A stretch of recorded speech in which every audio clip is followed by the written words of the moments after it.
아멘. 네, 말씀 보겠습니다. 말씀은 요한계시록 오늘 22번째고요. 제목은 나팔 재앙 속 사랑이란 제목입니다. 요한계시록 8장 6절에서 9절 말씀 보겠습니다. 요한계시록 8장 6절에서 9절 말씀 같이 한 목소리로 읽겠습니다. 시작. 일곱 나팔을 가진 일곱 천사가 나팔 불기를 준비하더라. 첫째 천사가 나팔을 부니 피 섞인 우박과 불이 나와서 땅에 쏟아짐에 땅의 3분의 1이 타버리고 수목의 3분의 1도 다 타버리고 각종 푸른 풀도 다 타버려. 천사가 나팔을 부니 불붙은 큰 산과 같은 것이 바다에 던져짐에 바다의 3분의 1이 피가 되고 바다 가운데 생명 가진 피조물들의 3분의 1이 죽고 배들의 3분의 1이 깨지더라. 아멘. 네, 우리 지난주까지 어떤 말씀 봤냐면 봉인 떼는 장면을 이제 마무리했어요. 그리고 오늘부터는 나팔 재앙이 시작되는 겁니다. 그래서 마지막 일곱째 인을 떼었을 때 어떤 현상이 있었습니까? 반시쯤 고요하더라. 이런 표현이 있었죠. 갑자기 조용해졌어요. 그리고 그 조용해진 이유는 성도들이 올라오는 기도, 그걸 성령님이 이렇게 버무려서 천사가 그걸 가지고 하나님 앞으로 이렇게 상달했습니다. 그러면 이제 지난주 말씀이 딱 이해가 된다면 그러면 문맥상 오늘부터 하는 이 나팔 재앙의 이야기는 뭐에서부터 시작된 거예요? 성도들의 기도의 응답이에요. 놀랍죠? 나팔 재앙인데 뭐라고요? 성도들의 기도의 응답이에요. 즉 하나님이 성도들의 기도를 들으시는 거예요. 이 땅은 너무 어때요? 너무합니다. 너무합니다. 이 땅은 너무합니다. 하나님의 뜻이 죄송해요. 하나님의 뜻이 이 땅 가운데 이루어지기를 원합니다라고 기도하시죠. 네, 성도들은 그렇게 기도하잖아요. 그래서 기도했더니 하나님이 그 기도를 받으시고 이제 응답하는 그 액션을 취하시는 거예요. 근데 그 액션이 땅에다가 무엇을 쏟아내기 시작하시는 거예요. 그걸 이제 오늘 본문에서 나팔 재앙이다 이렇게 이야기를 한다는 거죠. 자, 그렇다면 기도의 응답이라고 그랬잖아요. 기도의 응답이기 때문에 겉으로 보면 재앙으로 보이지만 실제로는 이게 재앙이에요, 재앙이 아닌 거예요. 재앙이 아닌 거예요. 왜냐하면 성도의 응답이기 때문에 재앙이 아닌 거예요. 마치 그 바알 선지자하고 누구죠? 엘리야죠. 엘리야 선지자가 기도를 하잖아요. 기도 대결? 일종의 기도 대결. 그래서 각자 신을 불러요. 바알의 그 제사장들은 바알에게 기도를 하죠.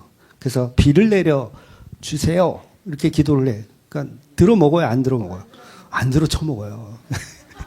바알이 주무시나 봐. 바빠가지고 안 들어 쳐먹어. 그래서 몸을 막 찢고 자해를 하고 막 비를 주세요, 비를 주세요 하는데 비가 안 와요. 그래서 이제 그 다음 차례에는 이제 엘리야가 기도를 하죠. 그랬더니 어때요? 비가 와요. 응답이 왔어요.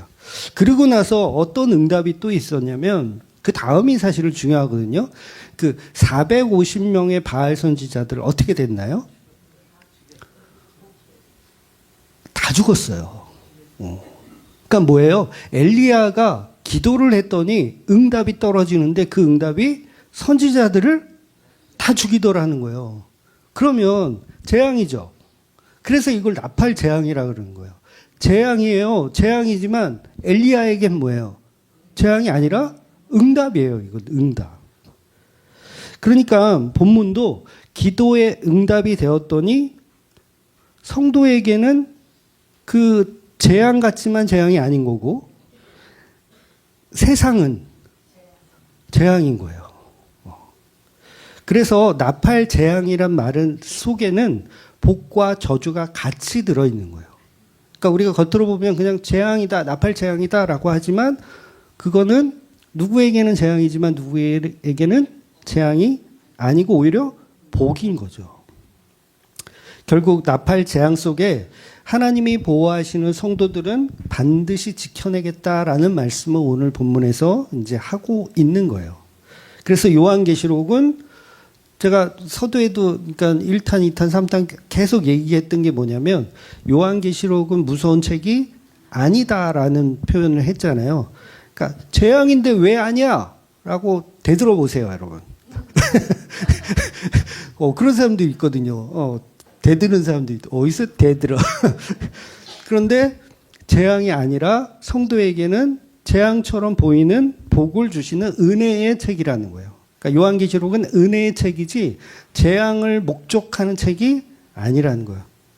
그러니까 요한계시록을 읽고 읽어보더니 막 뭐 불이 쏟아지고 막 이 문자적으로 보면 어때요? 막 하늘에서 유성불이 막 떨어지는 것 같고 막 우박이 막 내리고 막 어떻게 다 죽을 것 같죠. 그러니까 어떻게 이 재앙이 오기 전에 우리 땅굴을 파야 돼. 그 땅굴을 파고 거기 기어 들어가야 돼. 아니면 외국으로 도망가야 돼. 뭐 요새는 뭐 달나라나 저기 화성이나 뭐 이런 데로 가야 돼. 그러니까 종말을 피하기 위한 어떤 책으로 이해를 하면 이런 생각을 한다고요. 자꾸 어디로 숨어야 되는. 그런데 성도는 재앙에 숨을 필요가 없어요. 없으세요, 여러분? 저기 불 같은 우박이 막 불덩이가 막 떨어져도 숨을 생각을 하지 마시고요. 뭘 해야 돼요? 전도를 하세요. 차라리. 차라리 전도를 하세요. 그래서 신부된 교회는 반드시 하나님께서 붙드시고 보호하시고 사랑하신다. 끝까지 책임지시겠다라는 말씀을 하는 거예요. 그래서 오늘 본문 6절을 보면 7 나팔을 가진 7 천사가 나팔을 불기를 시작하는 거예요. 이제 한 천사씩 계속 나팔을 이제 불어 제낄 거예요. 그러면 나팔을 분다라는 개념이 성경에서 찾아봐야 되겠죠. 나팔은 언제 불까요? 제가 춤추고 싶을 때. 성경에서 이제 전쟁에서 주로 많이 사용을 해요. 그래서 여리고성이 무너질 때도 나팔을 불었어요. 그리고 기드온의 300용사 그러면 그 용사가 될 수 있었던 건 뭐냐면 나팔을 불어서 용사가 된 거예요. 그러니까 이 나팔이란 자체가 뭐야? 전진이고 그다음에 공격이고 또 반대로 적들이 쳐들어왔다라는 걸 알리는 신호이기도 해요. 그러니까 이 나팔 소리는 이 교회를 죽이는 소리가 아니라 교회를 보호하고 살리는 소리인 거예요. 나팔 소리가 오면 보호하고 살리는 소리. 하지만 적들은 무너져 내리는 소리죠. 여리고성이 무너져 내리는 것처럼. 그래서 이 나팔 재앙은 누가 불어요? 마귀가 부나요? 천사가 불어요. 나팔 재앙인데 재앙을 천사가 분대. 웃기지 않아요? 재앙인데 천사가 불어. 그러니까 이 말을 역설적으로 생각해야 돼요. 좋은 거예요? 나쁜 거예요? 좋은 거예요. 근데 이거를 누가 부는지도 모르고 막 이건 나쁜 걸로만 해석하면 안 되는 겁니다. 즉 본문에서 나팔 소리는 하나님이 당신의 백성들을 구원하기 위해서 또 세상의 견고한 진을 무너뜨리기 위해서 전쟁을 선포하고 또 보호를 선포하는 말씀인 거예요. 그러므로 이 나팔 재앙은 세상 사람들에겐 공포이고 두렵고 무서운 소리이지만 예수 그리스도를 믿는 그 예수 그리스도의 신부된 교회들에게는 너무도 안정되고 기쁨의 소리가 바로 이 나팔 재앙의 소리라는 거예요. 드디어 하나님이 내 기도를 들으시고 썩어질 세상을 흔들고 새하늘과 새 땅을 여시는구나 라는 소리라는 거죠. 그러니까 구원의 서곡? 구원의 서곡이란 표현이 맞죠? 네. 그래서 세대주의자들은 이런 무시무시한 말씀들을 자꾸 종말론적 징후로만 계산을 해서 교회들에게 자꾸 호들갑을 떨게 만들어요. 조금만 이상이 생겨. 막 지진이 와. 여기 만약에 파주에 막 지진이 왔어. 그러면 뭐라 그럴 거예요? 야, 이제 종말의 때가 왔다. 막 이럴 거 아니에요. 아니에요. 오래전에 백두산이 폭발한 적 있었잖아요. 그때도 종말의 때라고 했을 거예요. 한라산도 폭발했던 때가 있잖아요. 그때도 종말의 때라고 했을 거예요. 근데 종말은 오지 않았어요, 아직. 그러니까 호들갑 떨라고 주시는 말씀이 아니라 그런 헛소리에 오히려 빠져서는 안 되는 거죠. 그래서 그 세대주의 이단들이 젊은 친구들이 많거든요. 거기에 왜 빠지냐면 자꾸 이런 호들갑을 떨게 만드는 거예요. 젊은 애들은 호들갑을 잘 떨어요. 어르신들은 그래도 호들갑을 덜 떠는데 그래서 오늘 본문은 이 나팔 재앙이 이제 첫 번째하고 두 번째 나팔을 볼 거예요. 오늘 본문은 두 번째. 과연 이 재앙들은 구체적으로 무엇을 의미하는지, 그리고 성경에서 늘 강조하는 게 무엇인지 이걸 복음과 이제 연결해서 보려고 그래요. 그래서 7절을 다시 한번 보면 7절을 제가 다시 한번 읽어드릴게요. 첫째 천사가, 천사예요, 분명히. 악마가 나팔을 부는 게 아니에요. 첫째 천사가 나팔을 부니 피 섞인 우박과 불이 나와서 땅에 쏟아짐에 땅의 3분의 1이 다 1이 타버리고, 제가 넣었거든요.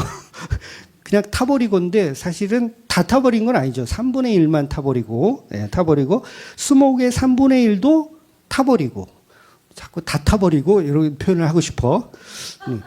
가청풀도 타버렸어요. 그래서 첫 번째 나팔이 불어올리자 하늘에서 떨어진 피 섞인 우박이 불덩어리예요. 우박인데 불덩어리예요. 이 떨어져요. 자, 어디서 많이 본 장면 아니에요, 사실? 이 장면이 어디 나오냐면 소돔과 고모라에서 나오지만 10대 재앙에서도 나왔어요. 우박 재앙. 그래서 우박이 떨어지는데 이게 단순한 우박이 아니라 뭐 성경을 우리가 그냥 이렇게 문자로만 해야 되니까 그 당시 경험이 없으시잖아요. 그때 계신 분 혹시 그러니까 보통 우박이 아닌 거죠. 그냥 다 초토화시키는. 거기다가 또 추가된 게 하나 있어요. 오늘 본문에는 피가 섞여 있대요. 피가. 그러니까 피가 왜 그 재앙 속에 피가 섞여 있을까? 이건요, 두 가지 상징이 다 있는 거예요. 죄악 속에 있는 은혜라는 보혈이 들어있다는 거예요. 그래서 그런 우박들이 떨어지니 땅의 3분의 1이, 나무의 3분의 1이, 푸른 풀이 타버리는 거예요. 그럼 왜 하필 나무와 풀이 타버릴까? 태우려면 인간을 태워야 되는 거 아니에요? 네? 태우려면 인간들을 그냥 초토화에 딱 맞춰, 이렇게. 인간들만 맞춰. 근데 왜 애꿎은 나무와 풀이 무슨 죄가 있다고. 근데 이거는 지금 영적인 의미로 보셔야 돼요. 무슨 의미냐면 나무와 풀이 상징하는 것은 땅에 박혀 있다라는 의미거든요. 땅에 처박혀 있는 것들이에요. 그러니까 저와 여러분이 어디에 지금 처박혀 있어요? 땅에 처박혀 있는 인간들이 있고 하늘에 처박혀 있는 인간들이 있어요. 그러니까 이게 세상과 성도의 차이인 거죠. 그러니까 성도는 하늘을 뿌리박고 살잖아요. 여러분 그러지 않아요? 이 땅에 처박혀서 살고 계신가요? 그런 분에게 심판이 내리시는 거예요. 심판이. 그러니까 중력이 왜 있어요? 피조물이기 때문에 중력이 필요한 거예요. 하나님은 중력이 필요가 없으세요. 어디든지 가실 수 있고 어디든지 계시는 분이에요. 그런데 우리는 땅의 중력에 이끌려서 이 땅의 들로부터 사는 거예요. 근데 그걸 어떻게 한다? 심판하시더라는 거예요. 심판. 그래서 구약에서 우상들의 특징이 뭔지 아세요? 우상들의 특징이 뭐냐면 땅에 나오는 소출을 즐거워하는 신들이에요. 그 대표적인 게 이제 비의 신, 바알. 땅에 나는 소출을 위해서 비를 뿌려야 되니까. 전쟁의 시, 아스타롯. 그리고 다산의 신 아세라. 다곤은 어떤 신인지 아세요? 다곤도 곡식의 신이에요. 곡식. 그리고 중요한 게 있어요. 가문의 영광과 나라의 번영을 위해서 섬기는 신이 있어요. 누구게요? 몰렉이에요. 국가를 위해서 내 자식 바치는 거예요. 여러분도 많이 바치셨죠? 아니에요? 네. 그러니까 교인들이 교회에 와서 하나님을 아버지라고 부르잖아요. 아버지라고 부르면서 풍년을 위해 비를 주세요라는 어떤 그런 느낌으로 기도하잖아요, 우리가. 기도 안 하세요? 많이 했었죠. 자식이 없는 분은 또 자식 낳게 해달라고 아세라 신을 섬기는 거. 그리고 번영과 번성, 몰럭신, 우리 교회 만세, 우리나라 만세, 이게 무슨 신이라고요? 몰록 신이에요. 그러니까 이런 신들에게 자기 자식은 못 바치지만 돈을 바치잖아요, 여러분이. 그러니까 종교인들은 서슴없이 그 신들이 주는 어떤 이런 것들을 갖기 위해서 큰 돈을 바쳐. 심지어는 자기 자식도 번제로 바칠 정도로. 그러니까 본문이 말하는 재앙은 그러한 거짓된 땅에 들러붙어 있는 그 인간들을 다 심판하시는 거예요. 재앙으로. 율법에 보면 부정한 짐승 표현이 있거든요. 근데 부정한 것을 얘기할 때 물론 100%는 아니지만 대부분 이렇게 땅에 들러붙어 있는 거를 부정하다 여겨요. 그러니까 지렁이 같이 뱀 같이 이게 땅에 들러붙어 다니는 것들. 근데 오히려 막 이렇게 메뚜기처럼 이렇게 날아다니는 애들 이렇게 땅에 있는 것 같은데 어느 순간에 이런 애들은 정하다 표현을 하거든요. 그러니까 뱀이 받은 형벌이 뭐예요? 배를 땅에 대고 기어다니는 거예요. 땅에 들러붙어 사는 옛뱀. 그러니까 우리가 하늘을 소망해 두지 않고 땅을 소망해 두고 살면 오늘 발음 되게 안 되네. 땅을 소망해 두고 살면 그게 뱀이에요. 뱀. 자기는 하나님을 잘 믿어서 이 땅의 것들에게 복을 내려주세요 이러고 있지만 뱀인 거예요. 뱀. 그러니까 여러분이 기도하는 기도 제목의 결과가 땅의 것을 위한 것이라면, 그러니까 내가 죽었을 때 천국에 가져갈 수 없는 것이라면 다 뭐예요? 땅의 것이에요. 그런데 그런 땅의 것을 기도하고 있으면 내가 부정한 짐승이고 내가 부정한 뱀인 거예요. 그래서 본문은 그러한 수목, 땅에 처박혀 있는 것들을 태우시는 거예요. 그러니까 나무는 얼마나 우리에게 소중합니까? 집도 질 수 있고 가구도 만들 수 있고 또 열매를 이렇게 맺어서 따먹을 수도 있고. 푸른 풀 얼마나 좋아요. 근데 푸른 풀도 뭐예요? 어디에 들러붙어 있어요? 땅에 들러붙어 있어요. 베드로전서나 이사야서에 보면 이런 말씀이 있거든요. 모든 육체는 풀과 같고 그 영광은 풀의 꽃과 같다. 그러니까 모든 육체는, 저와 여러분의 육체는 풀과 같대요. 땅에 처박혀 있대요. 그래서 그거 어떻게 한다? 다 태워버린다는 거예요. 그러니까 인간이 이루어 놓은 어떤 문명, 경제적 풍요, 내가 쌓아 올린 스펙들, 내 통장에 있는 잔고, 얼마 없어. 심지어는 내 건강의 자랑까지도, 내 건강한 자랑까지도 성경이 말하는 수목이라는 거예요. 풀과 같다. 다 태워버린다. 그래서 하나님이 나팔을 부시니까, 천사가 나팔을 부니까 어떻게 됩니까? 그것들이 타버려지는 거예요. 여러분이 가진 땅에 처박혀 있던 그런 가치들이 재앙이 임하니까 어떻게 해요?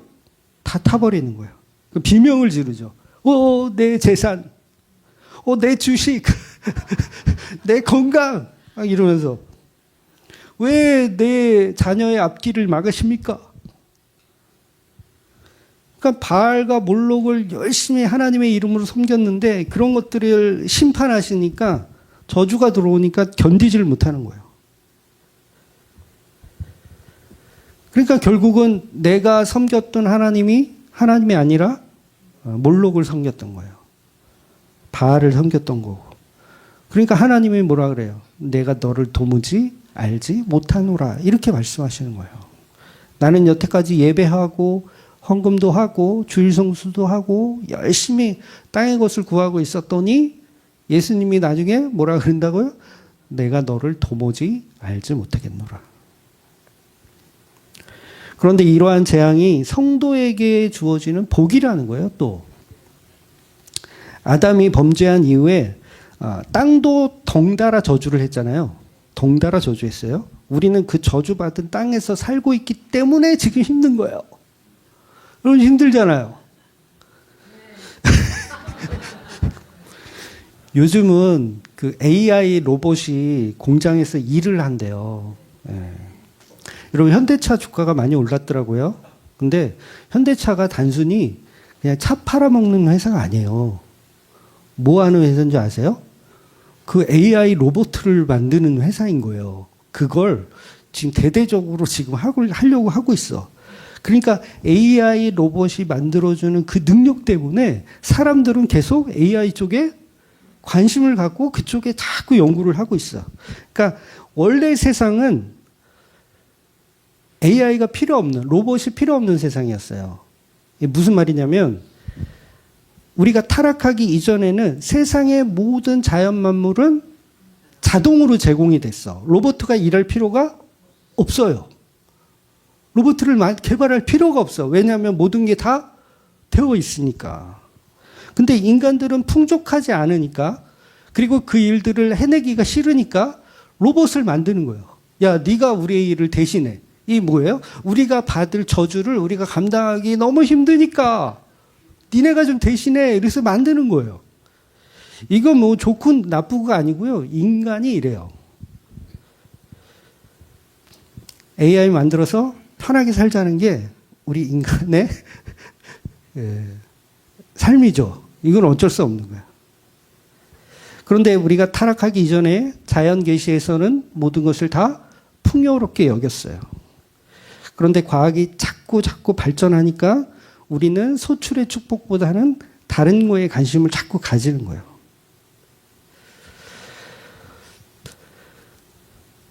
과일 농사를 해보신 분 계시겠지만 튼실한 과일을 얻기 위해서 이게 좀 크고 이게 좀 과일이 잘 돼야지 이게 잘 팔리잖아요. 그래서 과일을 농사를 질 때 속가내기라는 걸 해요. 과일이 만약에 100개가 열리면 그 100개를 다 키우지 않아요. 잘라내요.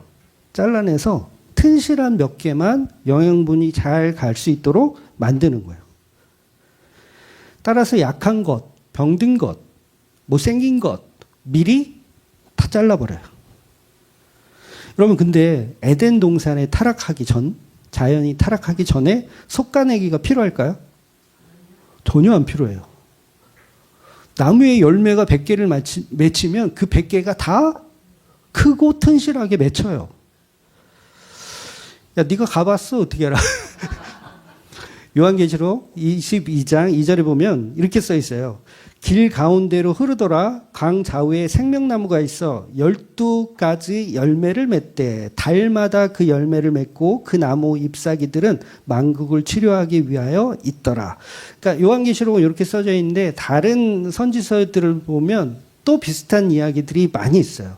그래서 열매를 맺는데 지금 읽은 22장에 보면 중요한 게 뭐냐면 열매가 12가지가 열린대요. 말이 돼요? 자, 그리고 1년에 한 번 열려요?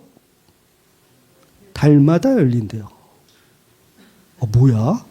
한 달에 한 번씩 수확을 하네? 그리고 잎사귀는 버리지도 않아.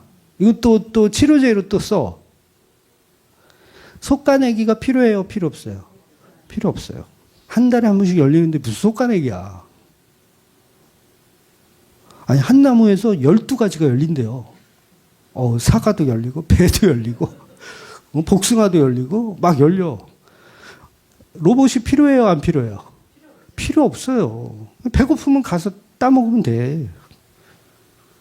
그것도 싫으면 죽어야지.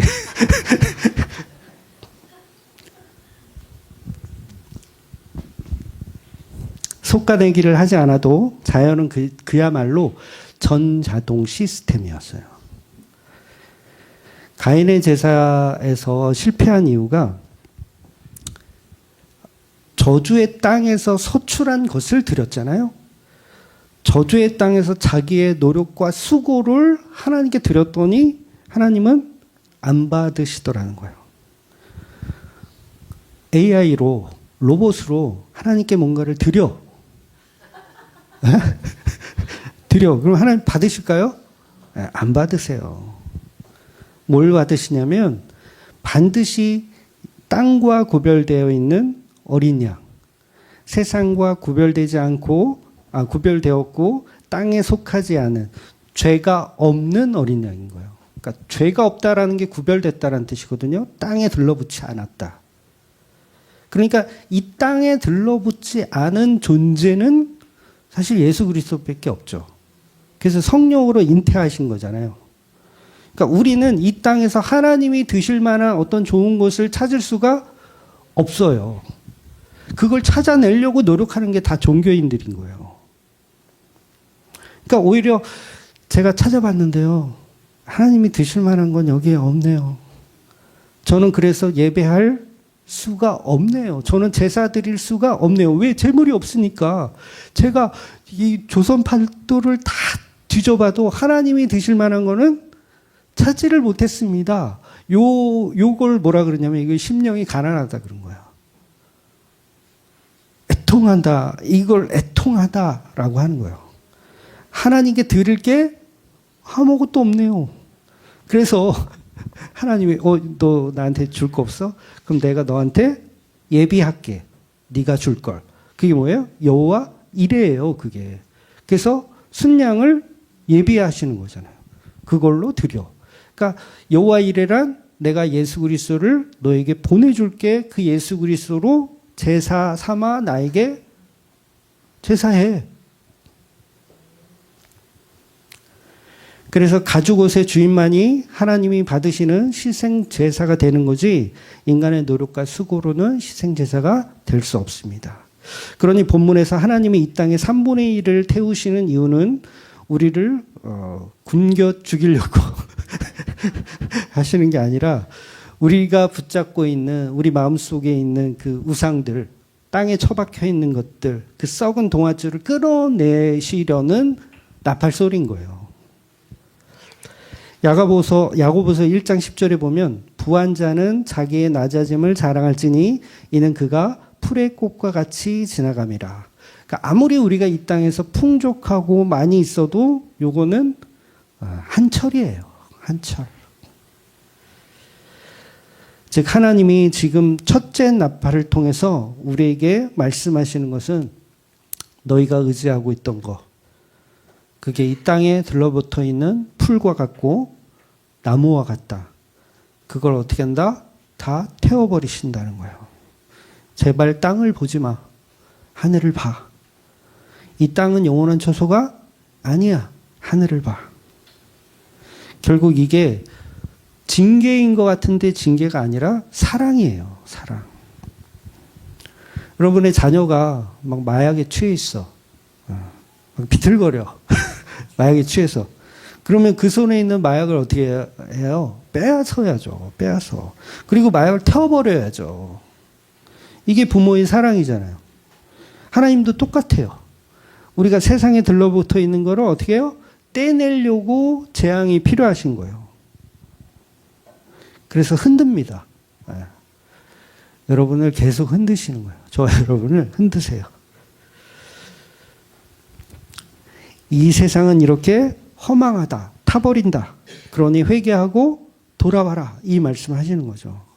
그래서 나팔 재앙 속에 들어있는 건 십자가의 사랑과 은혜밖에 없는 거예요.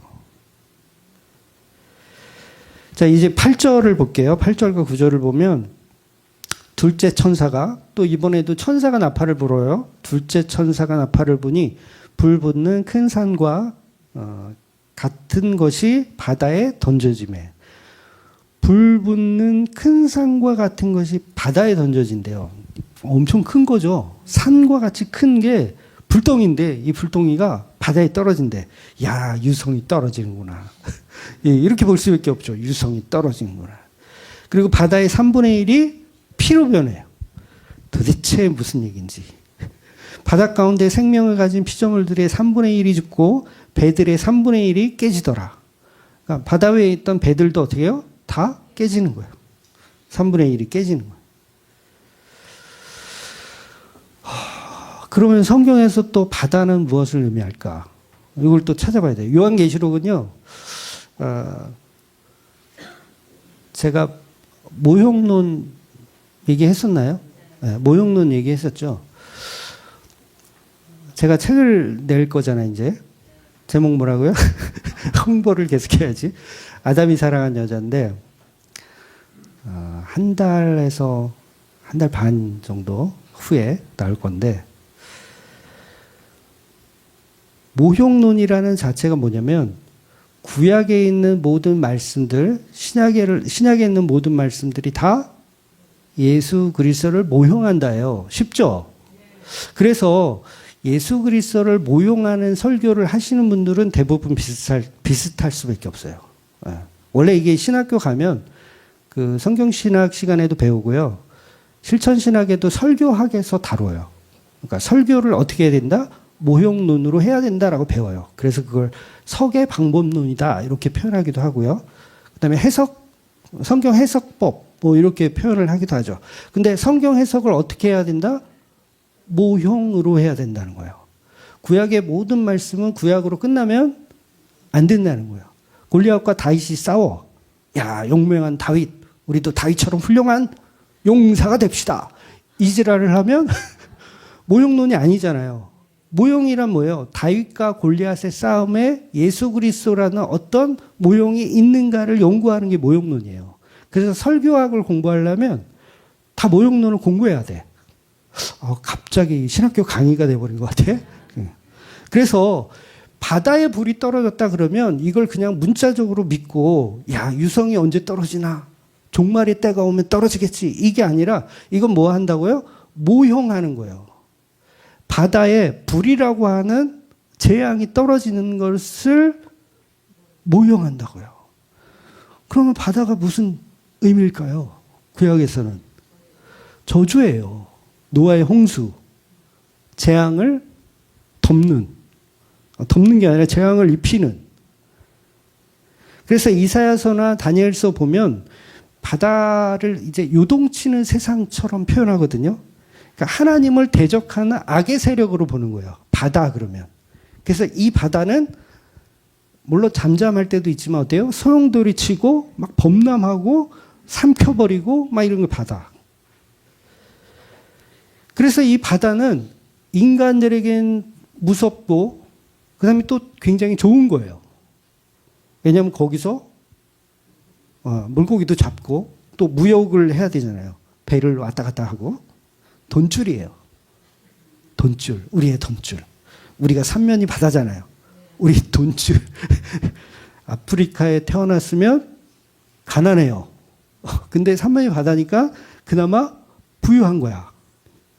그래서 예수님이 바다라고 하는 저주의 위를 걸으신 게 단순히 그냥 나 이렇게 초능력 있어.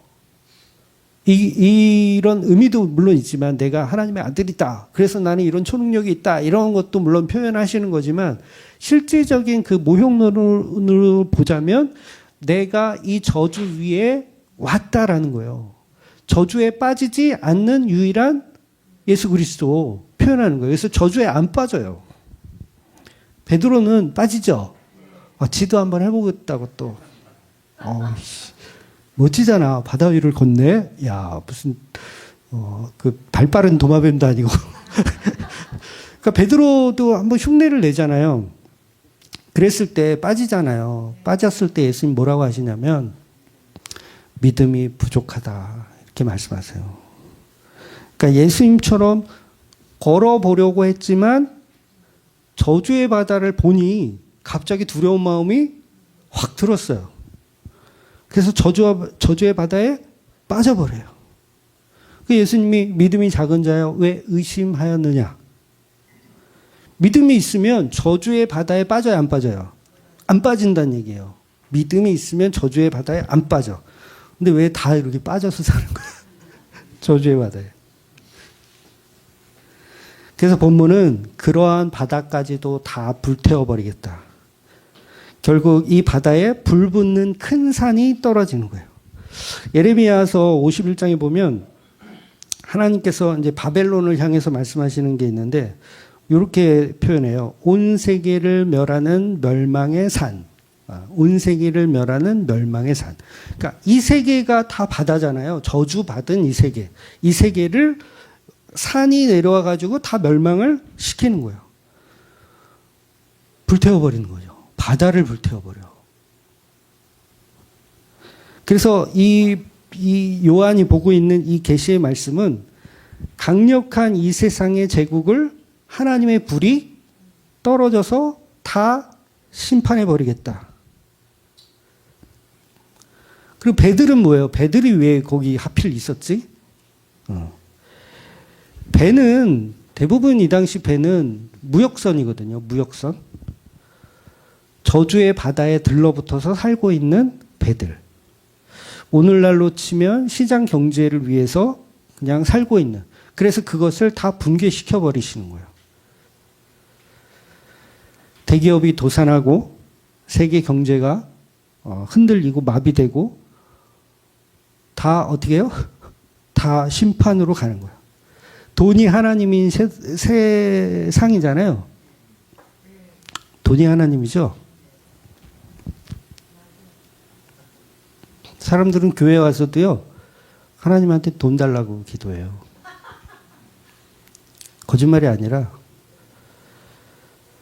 집이 안 팔려요. 하나님, 집 팔리게 해주세요. 막 중보기도 요청해. 집이 안 팔려요. 집 팔아서 뭐 하려고. 돈이잖아, 결국은 돈. 내 배가 오늘도 만선에 이르게 하여 주시옵소서. 네.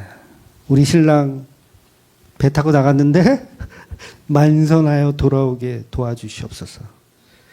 그랬더니 둘째 나팔이 울리니까 하나님이 그 배들을 깨뜨려 버리신다는 거예요. 왜? 그 배는 우리를 구원할 배가 아니니까. 침몰하면 하나도 건질 수 없어요. 그래서 하나님은 지금 그러한 배들, 예를 들면 뭐 타이타니코, 침몰하면 하나도 못 건지잖아요. 거기서 탈출하라 이 말씀을 주시는 거예요. 그 배에서 탈출하라, 가라앉는다. 그러니까 본문의 이 요한계시록을 어렵게 생각하지 마시고요. 쉽게 그냥 이 세상에 목적하고 있는 것을 분리하고 탈출하라는 거예요. 그렇다고 사업도 때려치고 회사도 때려치고 그러는 말이 아니에요. 우리는 저주받은 세상의 그 일들을 하면서 그 저주를 감당하는 게 당연한 거예요. 당연하지만 그걸 목적해서 사는 건 아니란 얘기를 하는 거예요. 가끔 오해하시는 분들이 있어요. 목사님이 땅에 들러붙지 말래. 일할 필요 없어. 난 땅에 들러붙지 않고 기도만 할 거야. 그런 분들이 있는데 아니요. 우린 땅에 들러붙어 있는 이 존재이기 때문에 그걸 죄라는 것을 알면서 하시라는 거예요. 감당하시라는 거예요. 그래서 본문을 표면적으로만 이해하면 이 재앙 자체를 이해할 수 없습니다. 그래서 심판을 내리시는 그 산, 이 산 자체는 하나님께서 이 바다를 이렇게 망하게 하시는 거예요. 그러니까 사실은 예수님이죠. 예수님이 사실은 이 땅에 오셔서 이 세상을 심판하신 거예요. 다 망한 거예요. 저주의 바다가 어떻게 해요? 산이 들어와 가지고 다 태워버리는 거예요. 야, 어떻게 바다가 다 타서 없어져. 시편에 보면 이런 표현이 있어요. 내가 나의 거룩한 산 시온의 왕을 세웠다. 그러니까 바다의 저주를 온몸으로 예수님이 받으셨다라는 얘기예요. 죄 없으신 예수님이 저와 여러분의 죄를 대신 짊어지고 십자가라는 산 위에서 진노의 불을 받아내시며 그 산이야말로 모든 바다를 저주로 만드는. 그래서 그분만이 죽음의 바다를 이루시는 분이에요. 예수님 십자가가 저와 여러분이 목 놓아 있는 그리고 추구하는 그런 것들을 다 박살내시는. 그래서 십자가 복음을 제대로 알면 박살이 나요.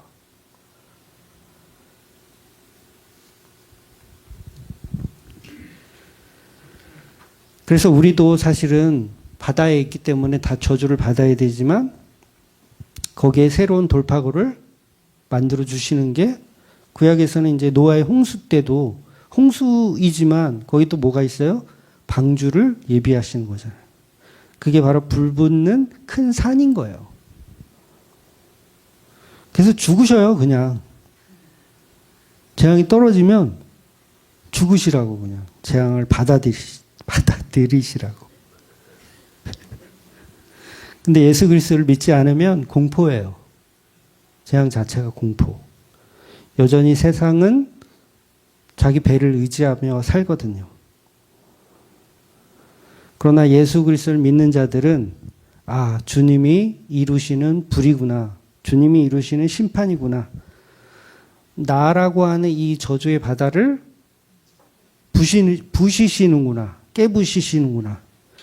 그 은혜를 깨달아야 된다는 거예요. 제가 간혹 자연계시와 일반계시에 대한 이야기를 했죠. 잘 아시는지 모르겠어요. 자연계시와 일반계시는 같은 얘기고요. 특별계시가 있어요. 자연계시와 일반계시는 뭐라고요? 같은 거예요. 혹시 제가 막 따로따로 얘기해도 같은 거라고 생각하세요? 그래서 자연계시는 이 세상의 만물이에요. 그 다음에 특별계시는 오직 성경. 그래서 하나님의 자연, 그러면 이 세상 만물이잖아요. 해와 달과 별. 그 다음에 여러분이 살아가는 인간관계. 이런 걸 다 자연계시라고 하는 거예요. 그러니까 저와 여러분이 만났어. 이거 우연입니까? 필연이에요. 요거를 뭐라 그런다고요? 자연계시라고 하는 거예요. 그러니까 저와 여러분들은 저의 자연계시들이에요. 내 부모, 내 형제, 이 또한 자연계시예요. 그래서 로마서 1장 20절에 보면 창세로부터 그의 보이지 아니하는 것들 곧 그의 영원하신 능력과 신성이 그가 만드신 만물에 분명히 보여 알려졌나니다. 알려졌나니. 그러니까 일반 계시, 자연 계시가 하나님의 모든 섭리 가운데 그 능력이 저와 여러분에게 발휘되어 있다라는 거예요. 그래서 봄이 오면 꽃이 피고 부모가 자식을 사랑하는 거 왜 사랑해요 도대체? 그 자연 계시를 받은 거예요. 그게 내가 사랑하고 나 사랑하지 않을래 그래도 않을 수가 없어요. 왜냐하면 자연 계시를 받은 거기 때문에 내가 얘를 왜 사랑하지? 그렇게 너는 피조가 된 거예요. 너는 얘를 사랑해야 돼. 자연 계시를 받으신 거예요. 그래서 모든 자연 계시에 하나님의 섭리가 있어요. 그래서 의사들 있잖아요. 병원 의사들이 막 연구를 하잖아. 뭐 이걸 어떻게 고칠까? 어떤 약을 쓸까? 뭐 이걸 연구하고 그다음에 과학자들이 막 새로운 어떤 그런 법칙을 막 발견하고 자, 이렇게 하는 사람들이 사실은 다 신학자들인 거예요. 뭘 연구하는 신학자? 자연계시를 연구하는 신학자들인 거예요. 본인들만 모르고 있는 거예요. 근데 그 사람들은 무엇을 연구하고 있는 거냐면 자연계시라는 신학을 연구하고 있는 거예요. 본인은 모르죠. 그래서 결국 자연계시란 나의 부모님, 또 나의 뭐 아내, 남편, 아이들 전부 자연계시로 짝지어 주신 거예요. 그런데 문제는 뭐냐면 인간이 타락을 했잖아요. 인간이 죄를 지으면서 자연계시를 보고 하나님의 섭리를 기억하지 못해 버린 거야. 그러니까 아담과 하와 때 선악과를 먹기 전에는 동물을 보면서도 하나님을 생각해요. 야, 코끼리를 어떻게 이렇게 하나님이 멋지게 우람하게 코가 길게 만들어 주셨을까? 하나님 대단하시다. 그 다음에 하늘의 별과 달과 해성을 보면서 야, 하나님이 저렇게 어떻게 저렇게 튼실하게 태양을 저렇게 잘 만드셨을까? 이러면서 누구를 찬양해요? 하나님을 찬양하는데 그런 기능이 상실되어 버렸어. 더 이상 일반 계시로 하나님을 찬양하지 않아요. 사람들은 과학만 믿게 되는 거예요. 어떻게 동정녀가 아이를 가져? 과학적으로 불가능해요. 로마서 1장 25절 말씀처럼 하나님의 진리를 거짓 것으로 바꾸어 피조물을 조물주보다 더 경배하고 섬김이라. 나 오늘 왜 이렇게 부벅거리냐? 그러니까 자연 만물을 보면서 우리 등산 많이 가잖아요. 세상 사람들 등산 가서 등산 가면 그렇게 불륜이 많다며? 산악회 같은 거 가면 그러니까 등산 가서 하나님이 만드신 이 대자연을 보면서 하나님의 모습은 대단하다. 하나님 능력은 대단하다. 또 바다 휴양지 가가지고 베트남 갔었잖아요. 경치가 정말 좋더라고요. 또 가고 싶어, 진짜. 또 가고 싶어. 그러니까 그거 보면서 하나님 만드신 이 대자연이 나는 그동안 우물한 개구리였구나. 이렇게 멋지구나. 그런 걸 저는 느꼈거든요. 근데 일반 사람들은 그걸 느끼지 못하더라는 거예요. 그러니까 결국은 자연을 우상으로 만들어요. 그러니까 하나님을 보지 않고 코끼리를 보면서 코끼리를 만드신 하나님을 보라 그랬더니 이 코끼리를 뭘로 만들어요? 우상으로 만들더라는 거예요. 그 어느 나라 가면 막 코끼리가 막 우상이잖아요. 뭐 소가 우상이고 그 황금송아지 만들 때 소잖아요. 소가 우상이야. 소를 만든 하나님을 보라 그랬더니 소를 우상으로 섬겨. 자식을 준 건 이 자식은 누가 줬어요? 하나님이 주셨잖아요. 그럼 이 자식을 통해서 하나님을 보라고 주셨더니 자식이 우상이야. 이게 인간 타락의 비극인 거예요. 그럼 어떻게 해야 돼요? 다 나팔을 불어서 다 3분의 1, 다 죽이면 안 돼 또. 3분의 1 그냥 확 죽여버리셔야 돼요. 그래서 하나님이 우리에게 주신 유일한 길은 바로 우리가 읽은 특별 계시라는 거예요. 특별 계시는 뭘까요? 성경 66권인데 이 성경 66권을 한 단어로 줄이면 그냥 예수예요. 예수. 그래서 예수님을 증언하는 책. 이 모든 만물로 예수를 보지 못하니 이 바보 같은 것들아. 내가 그럼 자연 계시 말고 특별 계시를 줄게. 라고 주신 게 바로 예수인 거예요. 그래서 예수님이 말씀이 육신되어서 우리 안에 오시면 그 특별 계시를 알아보는 사람들이 있어요. 그런 사람들은 어디에 소망을 둬요? 예수라고 하는 그 하늘에 소망을 두는 거예요. 나팔재앙이 불면 상관이 있어요, 없어요?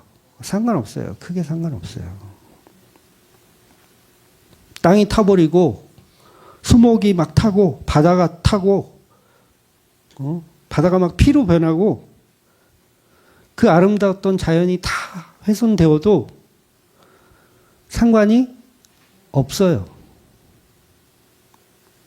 하나님 왜 파괴하실까요? 본인이 만드신 자연을 예수 그리스도 보라고. 못 알아보니까. 자연으로 하나님 봐야 되는데 자연을 통해 하나님 못 보니까 그 자연을 아예 없애버리시는 거예요. 야, 여기 영원한 거 아니야. 여기 껍데기야. 너희들이 붙잡아야 할 거는 이 땅에 들러붙어 있는 게 아니라 예수라고 하는 그 하늘을 바라봐야 된다는 거야.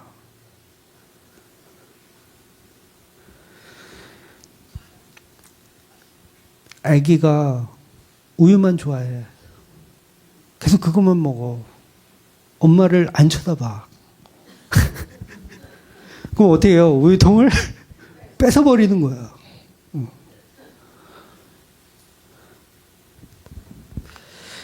그래서 많은 사람들은 착각을 합니다.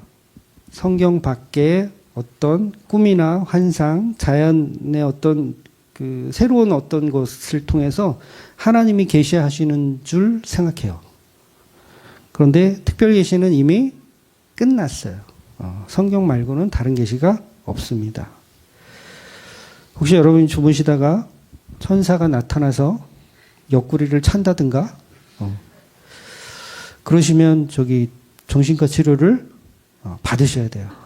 잘못 그런 동생이 찬 거예요. 그래서 확실한 증거를 주시는 거예요. 계시라고 하는 성경 말씀으로. 그래서 이 모든 말씀은 다 예수 그리스도를 가르친다는 거죠. 그래서 하나님이 제대로 안 보니까 이 자연을 치시는 거예요. 내가 특별 계시를 줬는데 너희들은 아직 자연 계시 속에 있구나.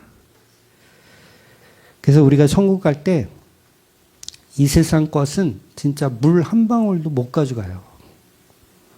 통장에 잔고 많은 거 좋죠. 근데 그거 가져갈 수 있어요? 네, 못 가져가요. 그래봐야 또 자식한테 주는 거야. 왜? 자식이 우상이거든. 줘야지. 당연히 줘야죠. 저도 줄 거예요. 없지만. 줄 게 없네? 그러고 보니까. 그래서 이 나팔장이 울릴 때 뭘 깨닫는 거예요? 그걸 깨닫는 거예요. 아, 나 줄 게 없구나. 이 세상 것은 아무것도 아니구나. 그러면 이 재앙이 오면 그러면 진짜 내가 사랑하는 것들에게 뭘 주고 싶겠어요?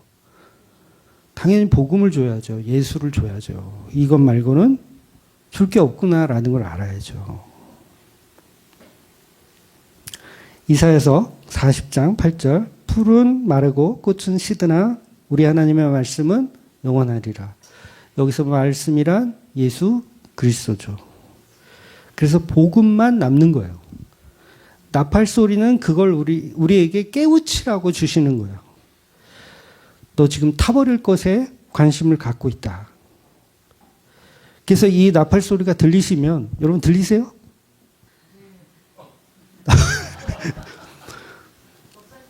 그렇죠. 이 말씀이 제 말씀이 아니라 성경이 말씀하고 있는 이 말씀이 나팔 소리예요. 그래서 어떤 사람은 이 나팔 소리가 듣고 이 재앙을 깨닫는 거예요. 그러니까 제가 서두에 성도와 세상은 구별되었고 한 사람 쪽에는 저주, 한 사람 쪽에는 복이다라고 했는데 그래서 우리는 안전하다가 아니라 우리가 사실은 세상 사람인 거예요. 땅에 들러붙어 있는. 그래서 우리를 태우시는 거예요. 저와 여러분이 나무고 저와 여러분이 풀인데 말씀으로 이 나무와 풀을 태우시는 거예요. 여러분 얼마큼 타셨어요? 3분의 1은 타셔야 돼요. 그래서 오늘 본문은 하나님이 성도들의 기도를 들으시고 어떤 기도예요? 저를 태워주소서. 저를 부셔주소서. 저의 죄악이 충만합니다. 도대체 어떻게 해야 될지 모르겠습니다. 저를 태워주소서라는 기도가 하늘로 올라가서 하나님이 흠행하여 받으시고 그래 내가 응답할게. 그리고 불을 내리시는 거예요. 그래서 그 불에 맞아 죽는 맞아 죽으시는 저와 여러분이 되시기를 예수님의 이름으로 축원드리겠습니다. 아멘. 기도하겠습니다.